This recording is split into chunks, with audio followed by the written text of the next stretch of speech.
पता नहीं मेरी कैलाशी नानी अब इस संसार में है भी कि नहीं, परंतु उनकी स्मृति इतनी ताज़ा है कि आज भी कैलाशी नानी वही अपनी मैली सी घुटने के ऊपर तक की धोती और फटी हुई मिर्जई पहने, बगल में रोटी और नमक की पोटली संभाले और हाथों में गायों के हाँकने का डंडा लिए हुए न जाने कितनी बार आंखों के सामने घूमती हुई दिख जाती है। वह गंवार अनपढ़ स्त्री जिसे अक्षर का भी ज्ञान ना था, सहज ही बुला देने योग्य ना थी। मेरी नानी ना होकर भी वह मेरी नानी थी। मेरे मामा के गांव में मामा के घर से हटकर उनका छोटा सा झोपड़ा था, लिपा पुता साफ। उस झोपड़े में ना तो कोई दरवाज़ा था जो कभी बंद हो सके और ना ही कोई दूसरा सामान। बर्तनों के नाम पर कुछ मिट्टी के ठीकरे थे और बिस्तर की जगह थोड़ा पुआल पड़ा था। यही मेरी कैलाशी नानी की गृहस्थी थी। पड़ोसी ही उनके परिवार वाले थे और गांव के बच्चे उनके परमेश्वर। हाँ, तो मेरी कैलाशी नानी उस गांव के रहने वालों के जानवर चराने ले जाया करती थी। उस गांव में करीब 40 घर थे और प्रत्येक घर से एक सेर अनाज चराई में मिल जाया करता था। कैलाशी नानी की जीविका यही थी। इसी में कैलाशी नानी का दान पुण्य हो जाया करता था और इसी अनाज को बदल कर उन्हें रोज़ के व्यवहार के लिए नमक, मिर्च, मसाला भी लेना पड़ता था। पैसे तो गांव वालों को वैसे ही बड़ी कठिनाई से देखने को मिलते हैं। कैलाशी नानी की तरह गरीबनी को पैसे का दर्शन दुर्लभ होना ही चाहिए। इस प्रकार जीवन बिताकर भी कैलाशी नानी दुखी ना थी। वे सदा प्रसन्न और हंसती रहती थीं। दूसरों की सेवा के लिए तत्पर रहती। आधी रात को भी कोई बुला लो तो वह तुम्हारा काम कर देगी और तुमसे किसी प्रकार की आशा ना रखेगी। जाड़े के दिन शुरू थे। एक दिन मामा के गांव से एक आदमी संदेशा लेकर आया कि मामा ने माँ और बच्चों को बुलवाया है। जब तक माँ ने मामा के घर चलने को तैयारी ना कर डाली, तब तक हम भाई बहनों ने उन्हें तंग कर डाला। सबसे बड़ा भाई मैट्रिक में था, इसलिए उसे छोड़कर हम सभी भाई बहनों को लेकर आखिर एक दिन माँ मामा के घर आ गई। मामा के साथ आने वाले भाई बहनों में सबसे बड़ी मैं थी। मेरी उम्र 10-12 वर्ष थी। हम भाई बहनों को मामा के घर में और तो कुछ अच्छा ना लगता, पर मामा के घर से 100 फुट दूर एक नदी बहती थी। उसमें नहाने और कैलाशी नानी के साथ ढोर चराने के लिए जाने में बड़ा आनंद आता था। कैलाशी नानी जिस जगह ढोरों को ले जाती थी, वहाँ दूर तक जहाँ तक दृष्टि जाती सब हरा भरा दिखाई पड़ता था। दूर दूर तक आम, पीपल और ढाक के वृक्ष थे। इनकी घनी छाया में दोपहर को आराम करते। गांव के छोटे बच्चों का एक झुंड नानी के नेतृत्व में ढोर चराने निकल जाता। वहाँ केवल ढोर ही न चराए जाते थे, वहाँ कहानियाँ भी कही जाती, पहेलियाँ भी पूछी जाती और कभी कभी रामलीला का खेल भी खेलते। हम भाई बहनों को इस ग्रामीण जीवन में बहुत सुख मिलता। एक भाई बहुत छोटा था, वह तो माँ के साथ ही रहता था। हम 3 भाई बहन प्रायः रोज़ कैलाशी नानी के साथ जंगल भाग जाते। मुझे याद है, हम लोग घर के अच्छे से अच्छे भोजन को यह कहकर छोड़ देते थे कि अच्छा नहीं बना, और सच ही वह अच्छा ना लगता था। कैलाशी नानी की जंगल में सूखी रोटियां, नमक या कभी चटनी के साथ खाने में जितना स्वाद आता था, उतना स्वाद कभी किसी भोजन में नहीं आया। रोटियां भी गेहूं की नहीं, ना जाने किस तरह के अनाज को मिलाकर बनाई जाती थी। कैलाशी नानी को हर घर से एक ही अनाज तो मिलता ना था। कहीं जौ, कहीं गेहूँ, कहीं ज्वार, मक्का, उड़द, मूंग, अरहर सब मिलाकर इकट्ठा कर देती और रोज़ आवश्यकता अनुसार किसी की चक्की से पीस लाती और दूसरे दिन के लिए रोटियां सेक रखती। यही उनका प्रतिदिन का आहार था।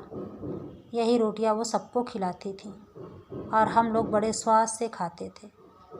कभी कभी गांव के दूसरे बच्चे नदी में धोती फैलाकर मछली भूनते। उस दिन कैलाशी नानी रोटी भी ना खाती, सत्तू खाकर ही रह जाती। इसी प्रकार एक दिन हम लोग कैलाशी नानी के साथ हार पर गए थे। उस दिन कैलाशी नानी ने राजा रानी की कहानी सुनाई थी। राजा की एक राजकुमारी थी, बड़ी सुंदर, बड़ी नेक। किंतु एक दिन जब वह नदी पर नहा रही थी, तब परियों के देश का राजा राजकुमार आया और राजकुमारी को घोड़े पर बैठाकर ले भागा। कहानी सुनने के बाद कलेवा से पहले हम लोग बड़ी देर तक नहाते थे और तैरते थे। पानी बहुत गहरा ना था, पर बड़ा साफ था। नदी में नहाने का ही प्रलोभन रोज हमें यहाँ घसीट लाता। हाँ, उस दिन नहाते नहाते मुझे यही डर लग रहा था कि कहीं परियों को देश का राजकुमार ना आ जाए। वहाँ राजकुमार तो ना आया, परंतु जब नहा धोकर लौटी तो देखा कि कैलाशी नानी के पास कोई बैठा है। कपड़े जरा साफ सुथरे थे। मैं डरी कि कहीं यही तो राजकुमार नहीं है। फिर घबराकर दूर तक नज़र दौड़ाकर देखा, कहीं भी कोई घोड़ा ना दिखा। मैं बेफिक्र हो गई कि यह राजकुमार नहीं है। वह होता तो घोड़ा जरूर होता। बाद में कैलाशी नानी से मालूम हुआ कि वह गांव का जमींदार है और कैलाशी नानी को हर महीने ढोर चरवाई में 5 सेर अनाज देता है। वह वहीं हम लोगों के पास ही पीपल के पेड़ की जड़ पर बैठ गया और हम सब भाई बहनों के बारे में कैलाशी नानी से बातचीत करने लगा। जब उसे मालूम हुआ कि अभी तक मेरी शादी नहीं हुई है तो उसे बड़ा आश्चर्य हुआ, क्योंकि गांव में तो उस समय लड़की के पैदा होते ही ब्याह की बातचीत हो जाती और 3-4 साल की होते होते उसका ब्याह भी हो जाता। उसने स्वर को धीमा करके कैलाशी नानी से कहा कि क्या कोई कुल में दाग है जो इतनी बड़ी लड़की अब तक कुंवारी है। कैलाशी नानी ने कहा, नहीं भैया, कुल में दाग वाग कुछ नहीं है। बड़े आदमी हैं, लड़के लड़के सभी मदरसे में पढ़ते हैं। यही बिटिया रामायण बाँच लेती है, अंग्रेजी पढ़ती है। जब पढ़ लेगी तब लायक वर देकर ब्याह करेंगे। वह जमींदार जितनी देर तक बैठा रहा, बार बार हमें ही देखता रहा। दूसरे दिन जब कैलाशी नानी ढोर ढीलने आई तो छोटे भाई बहन अभी सोकर नहीं उठे थे, इसलिए मैं अकेली ही नानी के साथ निकल गई। कलेवा करने से पहले हम सब बच्चे फिर नदी पर नहाने गए। जब हम जा रहे थे तभी वह जमींदार फिर आया। वह कैलाशी नानी को बड़ी देर तक कुछ समझाता रहा। उसे कैलाशी नानी ने हाथ जोड़कर कुछ अस्वीकार किया। जमींदार ने कुछ न सुनकर नानी के पल्लू में ज़बरदस्ती कुछ बांध दिया। हम लोग भी रोटी खाने आए, पर आज कैलाशी नानी रोज की तरह खुश ना थी। उसके चेहरे पर एक तरह की उदासी थी जो छिपाए ना छिपती थी। उन्होंने हमें खिलाया पिलाया और फिर कहानी सुनाने बैठी, किंतु कहानी में उनका मन ना लगा। अन्य दिनों की तरह जब मैं बच्चों के साथ ढोर हाँकने जाने लगी तो जाने ना दिया। उन्होंने मुझे अपने पास ही बिठाए रखा। मैंने जिद की तो मुझे डांट भी दिया। शाम हो चुकी थी। माँ तुलसी के पास दिया जला रही थी। कैलाशी नानी छिपती हुई सी माँ के पास आई और इशारे से बुलाकर अलग कमरे में ले गई। उन्होंने माँ से कहा कि वह अपने बच्चों समेत जल्दी से जल्दी घर वापस चली जाए, कारण कि वह जमींदार हम दोनों बहनों को अपने नालायक पुत्रों की वधू बनाना चाहता है। जमींदार का मेरे मामा से बहुत दिनों से बैर चल रहा था। शायद वह अपने इस बैर का बदला इस प्रकार लेना चाहता है। वह चाहता है कि कैलाशी के साथ ढोर चराने जाने पर वह हम दोनों बहनों की मांग में अपने पुत्रों से सिंदूर भरवा दे। इस प्रकार हम दोनों बहनें उसकी पुत्र वधुएं बन जाएंगी। मामा जानकर भी कुछ कर ना सकेंगे। इस काम में वह कैलाशी नानी की सहायता लेना चाहता था, इसलिए 10 रुपये उनके पल्लू में ज़बरदस्ती बांध दिए थे। 40 रुपये काम पूरा हो जाने पर देने का वादा किया था।